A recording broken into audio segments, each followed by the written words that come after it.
नमस्कार दोस्तों, आर के स्टडी 94 यूट्यूब चैनल पर आप सभी का एक बार फिर से स्वागत है। दोस्तों, हिंदी व्याकरण के पिछले वीडियो में हमने प्रयोग एवं रचना के आधार पर जो क्रिया के 5 भेद थे उनके बारे में अध्ययन कर लिया था। उनके साथ ही हमने सजातीय क्रिया, सहायक क्रिया, मुख्य क्रिया और जो अनुकरणात्मक क्रिया थी उनके बारे में भी अध्ययन कर लिया था। आज हम अध्ययन करने वाले हैं काल के आधार पर क्रिया के भेद। तो काल मुख्य रूप से 3 माने जाते हैं। एक होता है भूतकाल, एक होता है वर्तमान काल और एक होता है भविष्यत काल। ठीक है, इन तीनों कालों के आधार पर क्रिया के भी 3 भेद माने जाते हैं, जिसमें भूतकाल से जो क्रिया बनती है वो कहलाती है भूतकालिक क्रिया।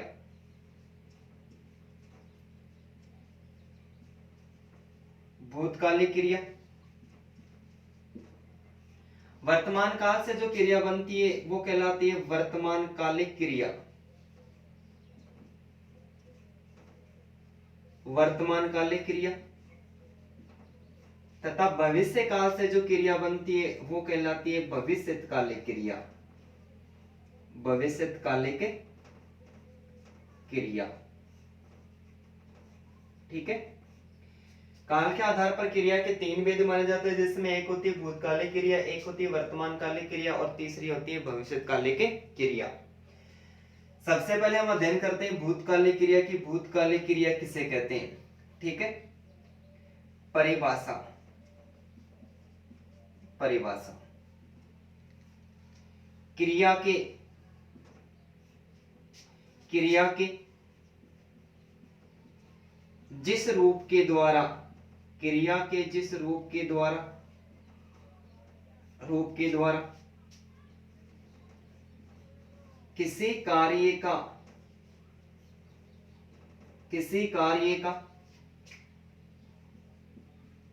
जारी समय से, किसी कार्य का जारी समय से पहले, किसी कार्य का जारी समय से पहले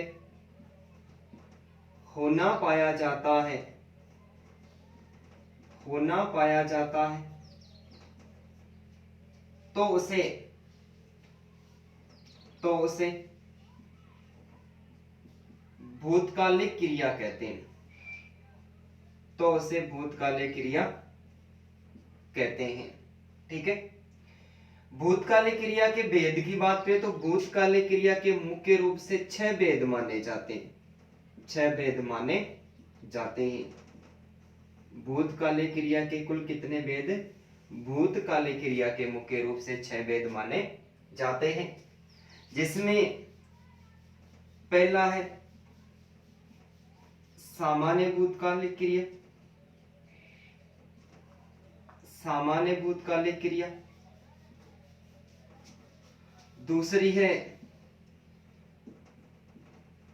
आसन भूतकालिक क्रिया।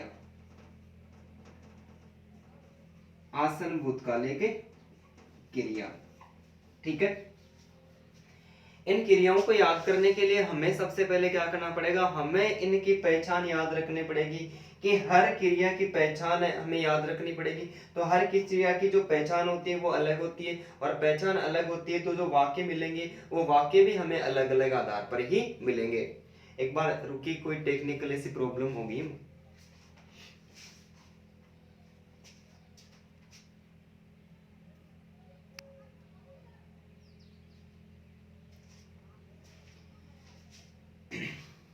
ठीक है, सामान्य भूतकालिक क्रिया और दूसरी आसन भूतकालिक क्रिया। इस क्रिया की जो पहचान है वो है या, ये और ये। ठीक है, आसन भूतकालिक क्रिया, इस क्रिया की जो पहचान है वह है उपर्युक्त। उपर्युक्त का अर्थ होता है, यानी सामान्य भूतकालिक क्रिया की जो पहचान है वो, और उसके साथ में हमें मिलेगा है या फिर हैं या हो और या फिर हूं। ये किस क्रिया की? ये आसन भूतकालिक क्रिया की पहचान मानी गई है कि सामान्य भूतकालिक क्रिया के जो भी वाक्य मिलेंगे उसके अंत में जो क्रिया रूप है उसमें या, ये, ई मिलेंगे। और सॉरी, सामान्य भूतकालिक क्रिया के जो वाक्य इनके अंत में हमें या ये मिलेगी, और जो आसन भूतकालिक क्रिया इनके अंत में जो क्रिया रूप है वो या ये यानी उपयुक्त के साथ में हमें है फिर हो और हो ये भी जुड़ा हुआ मिलेगा। ठीक है, सबसे पहले सामान्य भूतकालिक क्रिया के उदाहरण की बात करते हैं। पहला जो उदाहरण है जैसे रवि जयपुर गया, लता बाजार गई, वे घूमने गए। ठीक है, पहचान है या ये अंत में यहाँ पर पहला वाक्य रवि जयपुर गया, यहाँ पर या लिखा मिला है, और लता बाजार गई ये और वे घूमने गए, यहाँ पर क्या लिखा हुआ है, ये लिखा हुआ है। ठीक है, तो सामान्य भूतकालिक क्रिया की पहचान है या ये जब किसी भी वाक्य के अंत में जो क्रिया रूप है वो या ये लिखे हुए मिले, वहां पर हमेशा ही कौन सी क्रिया होती है, सामान्य भूतकालिक क्रिया होती है, यानी कार्य हुआ है और वह सामान्य रूप में बीते हुए समय में हो गया कि रवि जयपुर गया यानी वो चला गया है, लता बाजार गई वो बाजार चली गई है, और वे घूमने गए अर्थात वह बीते हुए समय में बाजार घूमने चले गए, तो वहां पर सामान्य भूतकालिक क्रिया मानी जाती है। आसन का अर्थ होता है निकट। आसन का अर्थ क्या होता है, निकट। निकट का मतलब पास में, यानी भूतकाल में कोई कार्य हुआ है और कार्य थोड़ी देर ही पहले हुआ है, कार्य यदि थोड़ी देर पहले हुआ तो वहां पर आसन भूतकालिक क्रिया मानी जाती है। जैसे सामान्य भूतकालिक क्रिया, इस वाक्य को आसन भूतकालिक क्रिया में बदलेंगे तो हमें वाक्य कैसा मिलेगा, जैसे रवि जयपुर गया है, ये उपयुक्त यानी ये जो सामान्य क्रिया की पहचान, और साथ में हमने है जोड़ दिया, और है जोड़ते ही हमें पता चल रहा है कि रवि जयपुर गया है, इसका मतलब ये जो कार्य हुआ है ये थोड़ी देर पहले ही हुआ है। रवि जयपुर गया है, लता बाजार गई है,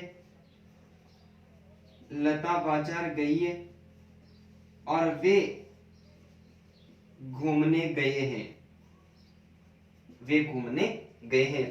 तो हमें पहचान याद रखनी पड़ी, हमें वाक्य मिलेगा और वाक्य के बाद में हमें पूछेगा कि इस वाक्य में कौन सी क्रिया, भूतकालिक क्रिया, वर्तमान कालिक क्रिया, या फिर सामान्य भूतकाल है या फिर आसन भूतकाल है। नहीं तो क्रिया की आपस में पहचान मिलने वाली है, जब पहचान भी नहीं मिलने वाली है तो वाक्य भी आपस में नहीं मिलेंगे। ठीक है, इसके बाद में जो भूतकालिक क्रिया का तीसरा जो भेद वो है पूर्ण भूतकालिक क्रिया। पूर्ण भूतकालिक क्रिया, और चौथा भेद है अपूर्ण भूतकालिक क्रिया। अपूर्ण भूतकालिक क्रिया, पूर्ण भूतकालिक क्रिया और अपूर्ण भूतकालिक क्रिया। इस पूर्ण भूतकालिक क्रिया की पहचान है था, थे, थी, या फिर चुका था, चुकी थी और चुके थे। था, थे, थी, या फिर चुका था, चुकी थी, या फिर चुके थे। ठीक है, अपूर्ण भूतकालिक क्रिया, इस अपूर्ण भूतकालिक क्रिया की जो पहचान है वो है रहा था, रही थी और रहे थे। रहा था, रही थी और रहे थे। पूर्ण भूतकालिक क्रिया भूतकाल में वाक्य पूरा हो गया, और अपूर्ण भूतकालिक क्रिया का मतलब है कि भूतकाल में कोई वाक्य पूरा नहीं हुआ था, वो भूतकाल में वाक्य पूरी तरह से जारी था। जैसे कपिल पुस्तक पढ़ चुका था। ठीक है, इसका मतलब कपिल ने पुस्तक पढ़ ली थी, पूर्ण रूप से भूतकाल में वाक्य पूरा हो गया। कपिल पुस्तक पढ़ चुका था। लता खाना खा चुकी थी। वे बाजार जा चुके थे। मैं सीकर गया था। ठीक है, वह जयपुर गई थी, वे जयपुर गए थे। ठीक है, तो या तो हमें था थे थी मिलेगा, या फिर वाक्य में जो पहचान चुका था, चुकी थी और चुके थे, यानी कार्य भूतकाल में पूरा हो जाता है तो वहां पर पूर्ण भूतकालीन क्रिया मानी जाती है। अपूर्ण भूतकालीन क्रिया यानी वाक्य भूतकाल में पूरा नहीं हुआ, ए का अर्थ होता है नहीं, आगे लिखा पूर्ण, पहचान है रहा था, रही थी और रहे थे। जैसे वर्षा हो रही थी, इसका मतलब कार्य भूतकाल का है लेकिन पूरा नहीं हुआ। वर्षा हो रही थी, बच्चे क्रिकेट खेल रहे थे, बच्चे क्रिकेट खेल रहे थे। रवीश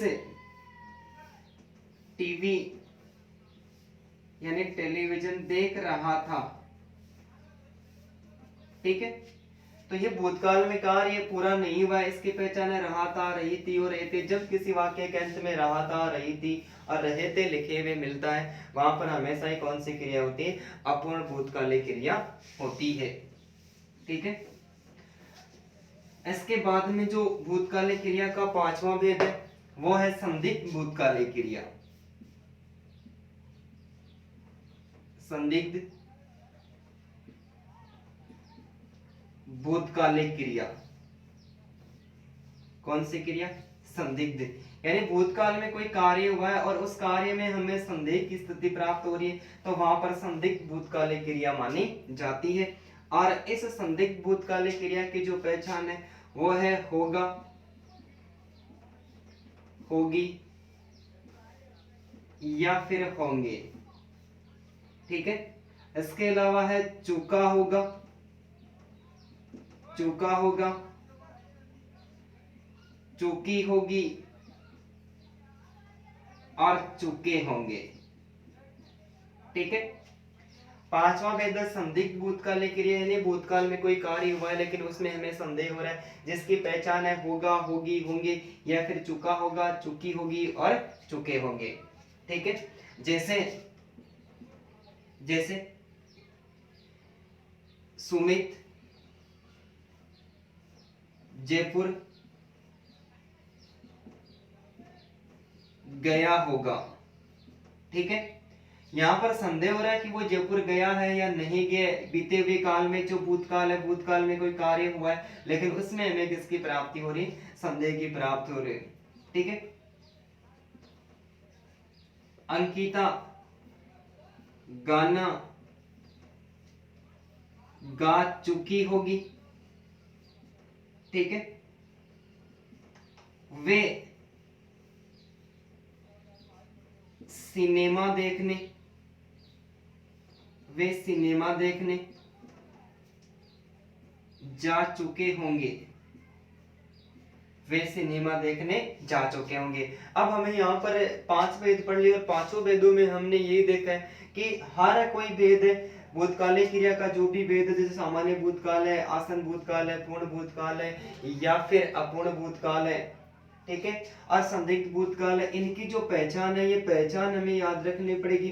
वाक्य हम किसी भी आधार पर बना सकते हैं और एग्जाम में हमें वाक्य कैसा भी मिल सकता है, लेकिन यदि पहचान याद होगी तो इनके वाक्य पहचान आपस में किसी की क्रिया भी नहीं मिल रही, भूतकालिक क्रिया की पहचान जब आपस में नहीं मिल रही तो किसी भी क्रिया के वाक्य भी आपस में नहीं मिलेंगे। ठीक है, और इसके बाद में जो भूतकालिक क्रिया का जो छठवां भेद है वो है हेतु हेतु मद। छठवां भेद है हेतु हेतु मद, हेतु हेतु मद भूतकालिक क्रिया, हेतु हेतु मद भूतकालिक क्रिया। इस हेतु का अर्थ होता है कारण। हेतु का अर्थ क्या होता है? कारण। यानी भूतकाल में कोई कार्य है या फिर भूतकाल में कोई क्रिया घटित हुई है और उस क्रिया के पीछे कोई न कोई कारण था। यदि क्रिया के पीछे बीते हुए काल में कोई कारण प्रतीत होता है तो वहां पर हेतु हेतु मद भूतकालिक क्रिया मानी जाती है। जैसे यदि तुम परिश्रम करते तो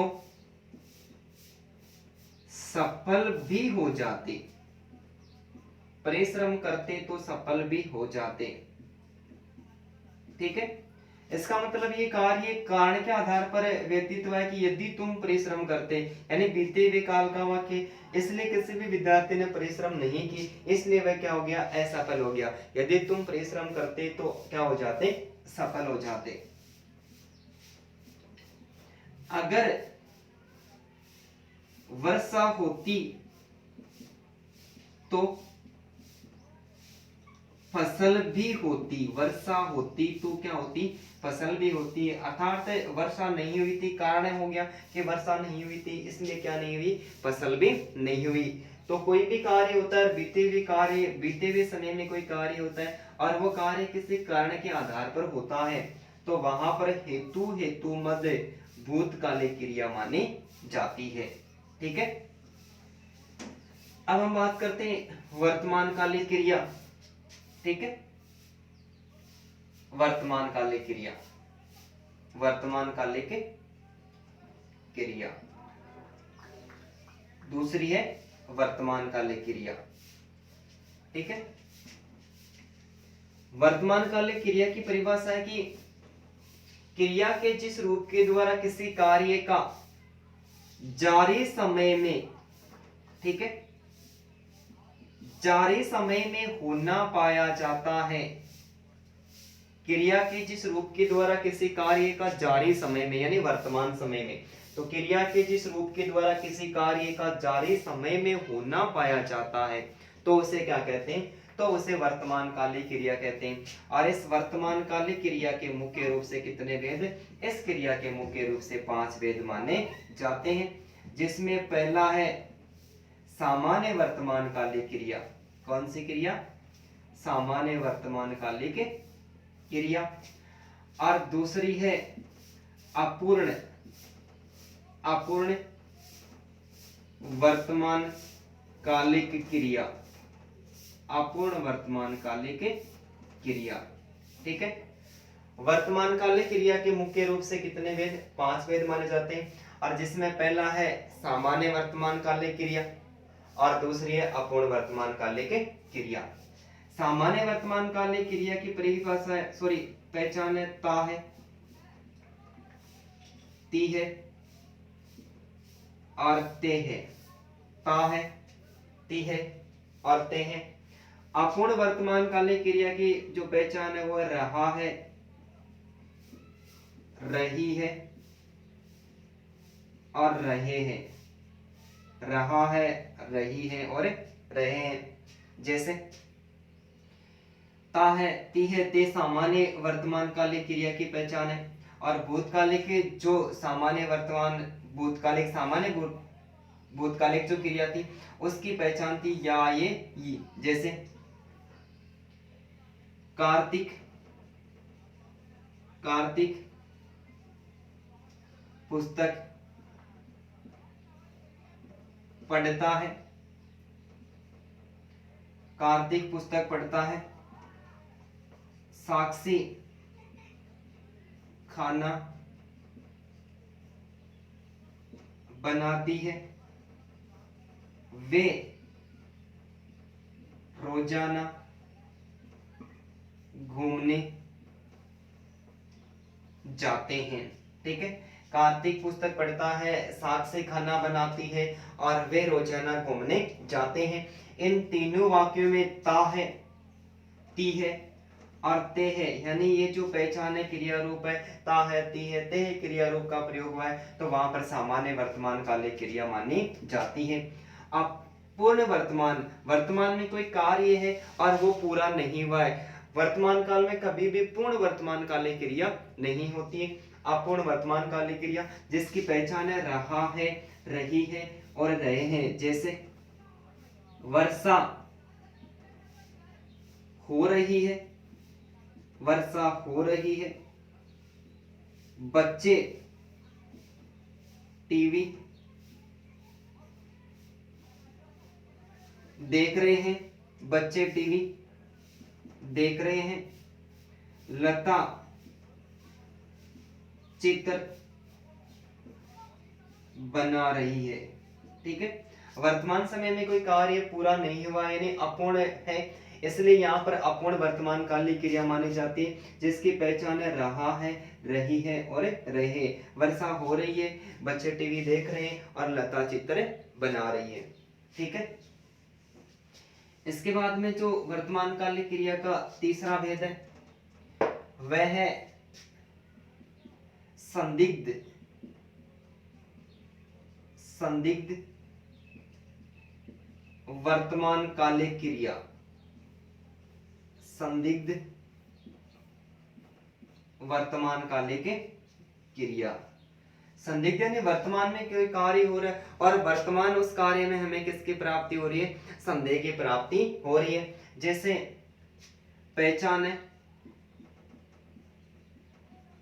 रहा होगा, रही होगी एवं रहे होंगे। ठीक है, रहा होगा, रही होगी और रहे होंगे। जैसे कोई वाक्य, अनीता पुस्तक पढ़ रही होगी। अनीता पुस्तक पढ़ रही होगी, वे घूमने जा रहे होंगे, जा रहे, वे घूमने जा रहे होंगे। कविता खाना खा रही होगी। कविता खाना खा रही होगी। वाक्य के अंत में हमें रहा होगा, रही होगी और रहे होंगे इस प्रकार के क्रिया रूप लिखे हुए मिलते हैं, तो वहां पर हमेशा ही कौन सी क्रिया होती है, वहां पर हमेशा ही संदिग्ध वर्तमान कालिक क्रिया होती है। इसके अलावा जो चौथा भेद है, ये तीसरा था, और इसका जो चौथा भेद है वो है संभाव्य संभाव्य वर्तमान कालिक क्रिया। संभाव्य वर्तमान कालिक क्रिया यानी वर्तमान काल में किसी भी कार्य के होने की कोई संभावना रहती है तो वहां पर संभाव्य वर्तमान कालिक क्रिया होती है, और इसकी जो पहचान होती है वो होती है शायद या फिर संभवतः। शायद या फिर संभवतः। जैसे शायद पिताजी आए हैं, यानी इस व्यक्ति को देखकर अनुमान नहीं लगाया जा रहा है, केवल संभावना प्रकट की जा रही है कि शायद पिताजी आए हैं। इसके अलावा कोई हमारी बात सुन रहा है, कोई हमारी बातें सुन रहा है, तो यहाँ पर भी किसकी प्राप्ति हो रही है, संदेह की प्राप्ति हो रही है, यानी संभावना संभवतः ऐसा लग रहा है कि कोई हमारी बातें सुन रहा है, तो ये भी कार्य संभावना सूचक शब्द है। और वर्तमान में किसी कार्य के होने की संभावना प्रकट हो रही है तो यहाँ पर कौन सी क्रिया, संभाव्य वर्तमान कालिक क्रिया मानी जाती है। ठीक है, इसके बाद में जो लास्ट भेद है वो है आज्ञार्थक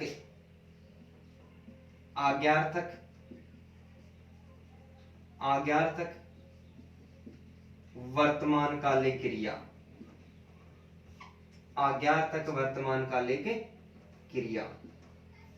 आज्ञार्थक वर्तमान कालिक क्रिया में हमें यानी वर्तमान समय में यदि किसी भी कार्य में आज्ञा या फिर आदेश, ठीक है, किसी भी कार्य में यदि आज्ञा और आदेश देने का भाव प्रकट होता है तो वहां पर आज्ञार्थक वर्तमान कालिक क्रिया मानी जाती है। जैसे पुस्तक पढ़ो, वर्तमान समय में किसी बालक को आदेश दिया जा रहा है कि पुस्तक पढ़ो, ठीक है, या फिर कविता लिखो, पुस्तक पढ़ो, कविता लिखो, बैठ जाओ, ठीक है, नहीं बैठो तो खड़े हो जाओ, बैठ जाओ, खड़े हो जाओ, या फिर चले जाओ, बैठ जाओ, खड़े हो जाओ, चले जाओ, पुस्तक पढ़ो और कविता लिखो। यहाँ पर वर्तमान समय में आज्ञा या फिर आदेश दिया जा रहा है। तो वर्तमान समय में किसी क्रिया या कार्य का आज्ञा या आदेश दिया जाता है तो वहां पर आज्ञार्थक वर्तमान कालिक क्रिया मानी जाती है। तो हमने यहाँ पर 6 भेद भूतकालिक क्रिया के पढ़े और 5 भेद वर्तमान कालिक क्रिया के पढ़े। यहाँ पर जितने भी भेद पढ़े सभी में से किसी भी भेद की जो पहचान है वो आपस में नहीं मिल रही है। परीक्षा में हमारे पास में वाक्य कोई से भी हो सकते हैं, हमें कोई भी वाक्य मिल सकता है, लेकिन पहचान आपस में किसी की भी नहीं मिलेगी। तो हमें यदि हर जो क्रिया है उस क्रिया की जो पहचान याद होगी तो हमारा प्रश्न बिल्कुल भी गलत नहीं होगा। ठीक है। इसके अलावा जो तीसरी क्रिया है वो है भविष्यकालिक क्रिया। तीसरी जो क्रिया है वो है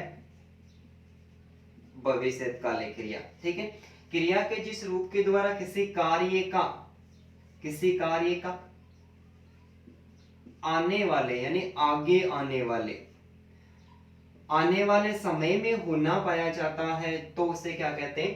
भविष्यकालिक क्रिया कहते हैं। कि क्रिया के जिस रूप के द्वारा किसी कार्य का जारी समय से पहले होना पाया जाता है तो उसे भूतकालिक क्रिया कहते हैं। जारी समय में होना पाया जाता है तो वर्तमान कालिक क्रिया कहते हैं। और आगे आने वाले समय में होना पाया जाता है तो उसे क्या कहते हैं? भविष्यकालिक क्रिया कहते हैं। और भविष्यकालिक क्रिया के मुख्य रूप से कितने भेद? 3 भेद माने जाते हैं, जिसमें पहला है सामान्य भविष्यकालिक क्रिया। सामान्य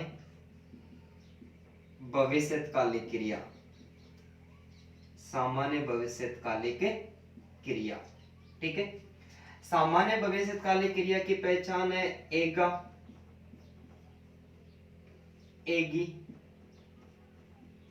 या फिर एंगे या फिर ओंगा, ओंगी और ओंगे। ठीक है। एगा, एगी, एंगे, ओंगा, ओंगी, ओंगे। जैसे कोई वाक्य, वे शाम को जयपुर जाएंगे। ठीक है। मैं कल सीकर जाऊंगा। ठीक है। वह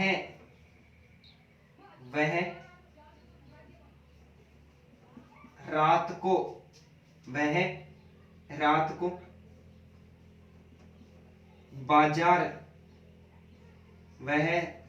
को बाजार जाएगी। तो एंगा, एंगी, एंगे, ऊंगा, ऊंगी और फिर ओंगे, इस प्रकार के जो क्रिया रूप है वो जब किसी भी वाक्य में हमें लिखे हुए मिलते हैं तो वहां पर जो क्रिया मानी जाती है वो सामान्य भविष्यकालिक क्रिया मानी जाती है। ठीक है। इसके बाद में भविष्यकालिक क्रिया का दूसरा रूप है वो है संभाव्य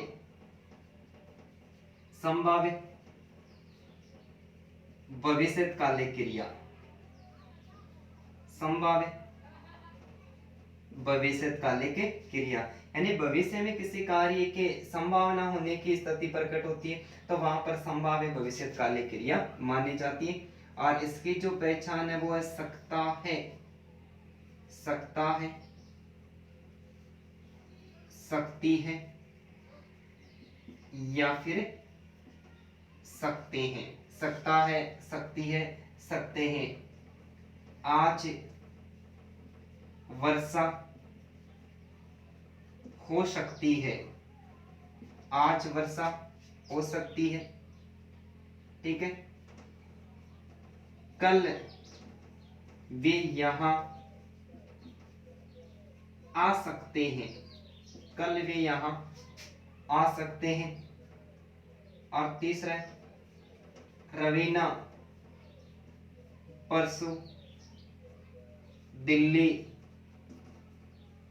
जा सकती है। यानी भविष्य में किसी कार्य की होने की या फिर क्रिया के घटित होने की संभावना प्रकट हो रही है तो यहाँ पर संभाव्य भविष्यकालिक क्रिया मानी जाती है, जिसकी पहचान है सकता है, सकती है या फिर सकते हैं। ठीक है। और जो तीसरा भेद है भविष्यकालिक क्रिया का वो है आज्ञार्थक भविष्यकालिक क्रिया। आज्ञार्थक आज्ञार्थक भविष्यकालिक क्रिया। आज्ञार्थक भविष्यकालिक क्रिया यानी भविष्य में किसी प्रकार की कोई आज्ञा या आदेश देने का कार्य या फिर इस प्रकार की कोई क्रिया घटित होती है तो वहां पर आज्ञार्थक भविष्यकालिक क्रिया मानी जाती है। जैसे आप हमारे घर पधारिएगा। ठीक है, व्यक्ति को आज्ञा या आदेश दी जा रही है कि आने वाले समय में यानी आगे भविष्य में आप हमारे घर पधारिएगा, या फिर आप हमारी बात पर विचार करिएगा। आप हमारी बात पर विचार करिएगा। तो आगे आने वाले समय में यदि आज्ञा या आदेश दिया जाता है, कार्य में आज्ञा या आदेश का भाव प्रकट होता है या फिर क्रिया आज्ञा या आदेश के रूप में घटित होती है तो वहां पर आज्ञार्थक भविष्यकालिक क्रिया मानी जाती है। ठीक है, जिस प्रकार जिस प्रकार भूतकाल में किसी भी कोई कार्य घटित होता है और उस कार्य के कार्य वो कारण के कारण घटित होता है तो वहां पर हेतु भूतकालिक क्रिया मानी जाती है। यदि वर्तमान में तो इस प्रकार की क्रिया घटित होगी नहीं। यदि भविष्य काल में इस प्रकार की कोई कारण के कारण कोई क्रिया घटित होती है तो वहां पर हेतु मद। ठीक है, तो वहां पर हेतु मद भविष्यकालिक क्रिया मानी जाती है। हेतु मद भविष्यकालिक हेतु मद भविष्यकालिक क्रिया। हेतु मद भविष्यकालिक क्रिया। अब यहाँ पर देखो ये जो क्रिया है इसमें यदि भूतकाल और भूतकाल के साथ में यदि भविष्य काल का कोई वाक्य आता है तो ये वाक्य हमारे बीच में समस्या पैदा कर सकता है। तो यहाँ पर याद रखना अपने हेतु मद भविष्यकालिक क्रिया। किसी भविष्य में किसी कार्य का होने का कोई कारण प्राप्त हो रहा है तो वहां पर भविष्यकालिक क्रिया मानी जाती है। जैसे अगर वर्षा होगी तो क्या होगी? अगर वर्षा होगी तो फसल भी होगी। ये आगे आने वाले समय में यदि इस वाक्य को हम ऐसा बना दे कि अगर वर्षा होती तो फसल भी होती, तो ये कार्य कौन सा? ये बीते हुए समय का कारण प्रकट होगा। यदि तुम मेहनत करोगे, यदि तुम मेहनत करोगे तो अवश्य सफल हो जाओगे। अवश्य सफल हो जाओगे। ठीक है, यदि तुम मेहनत करोगे तो अवश्य सफल हो जाओगे। तो ये भविष्य में क्रिया के घटित होने का कारण हो गया। तो यहाँ पर हेतु मद भविष्यकालिक क्रिया मानी जाती है। तो काल के आधार पर क्रिया के मुख्य रूप से 3 भेद माने जाते हैं, जिसमें एक होती है भूतकालिक क्रिया, दूसरी होती है वर्तमान कालिक क्रिया और तीसरी होती है भविष्यकालिक क्रिया। क्रिया के जिस रूप के द्वारा किसी कार्य का जारी समय से पहले होना पाया जाता है तो भूतकालिक क्रिया मानी जाती है और भूतकालिक क्रिया के 6 भेद माने गए। क्रिया के जिस रूप के द्वारा किसी कार्य का वर्तमान समय में होना पाया जाता है तो वहां पर वर्तमान कालिक क्रिया मानी जाती है और वर्तमान कालिक क्रिया के 5 भेद माने जाते हैं। और क्रिया के जिस रूप के द्वारा किसी कार्य का आगे आने वाले समय में होना पाया जाता है तो वहां पर भविष्यकालिक क्रिया मानी जाती है। और भविष्यकालिक क्रिया के मुख्य रूप से कितने भेद? 3 भेद माने जाते हैं। धन्यवाद दोस्तों।